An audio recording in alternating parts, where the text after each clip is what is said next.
Assalamualaikum warahmatullahi wabarakatuh. Alhamdulillahirrabbilalamin. Segala puja dan puji bagi Allah Subhanahu wa Ta'ala yang telah mempertemukan kita di bulan suci Ramadan, bulan yang penuh kejujuran, pengendalian diri, dan amanah. Salawat dan salam semoga tercurah kepada Nabi kita Muhammad SAW, teladan kepemimpinan yang adil, bijaksana, dan penuh integritas.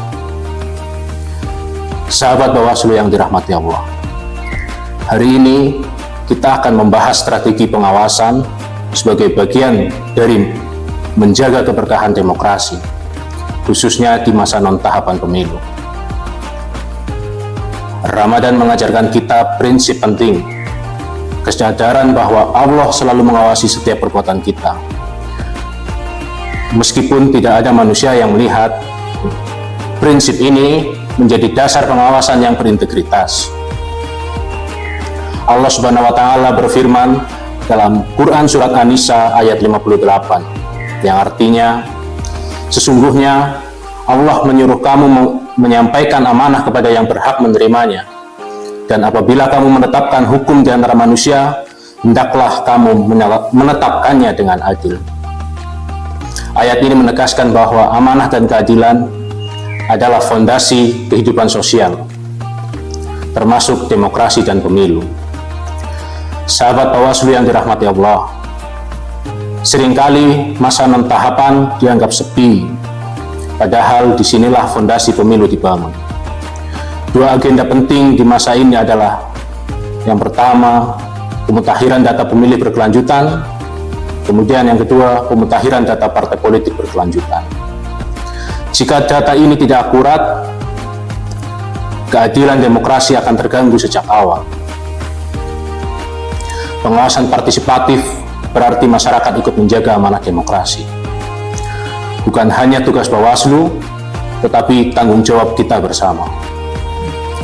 Peran masyarakat sangat penting, antara lain memastikan diri dan keluarga terdaftar sebagai pemilih, melaporkan pemilih meninggal atau pindah domisili, mencegah data ganda atau pencatutan nama anggota partai yang dapat merugikan bagi masyarakat yang tidak terdaftar pada dasarnya.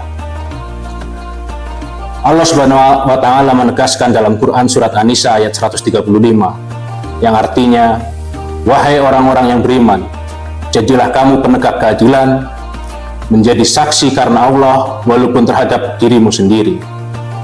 Membiarkan data salah berarti membiarkan potensi kerugian bagi hak orang lain.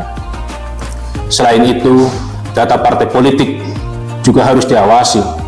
Setiap warga berhak memastikan identitasnya dan anggota partai yang sah terlindungi, serta mencegah penggunaan data tanpa izin. Hal ini penting agar keadilan dan transparansi demokrasi tetap terjaga. Menjaga keberkahan demokrasi dapat dilakukan melalui 4 sikap sederhana. Pertama, jujur dalam data, kemudian adil dalam hak warga, selanjutnya beretika dalam menyampaikan laporan, kemudian yang terakhir, menjaga persatuan sosial. Rasulullah Shallallahu Alaihi Wasallam bersabda dalam hadis riwayat Bukhari dan Muslim, setiap kalian adalah pemimpin dan setiap pemimpin akan dimintai pertanggungjawaban atas yang dipimpinnya. Setiap warga adalah pemimpin atas hak dan sikapnya dalam demokrasi. Strategi pengawasan yang baik dimulai dari kesadaran individu, partisipasi masyarakat, hingga kolaborasi dengan lembaga resmi. Ramadan mengingatkan kita bahwa setiap amanah akan dihisab. Menjaga data pemilih dan data partai mungkin terlihat teknis, tetapi nilainya sangat besar di sisi Allah. Mari kita rawat demokrasi sejak dari data. Mari kita jadikan pengawas partisipatif sebagai ibadah sosial. Mengawasi data hari ini, menjaga keadilan demokrasi di masa depan. Wassalamualaikum warahmatullahi wabarakatuh.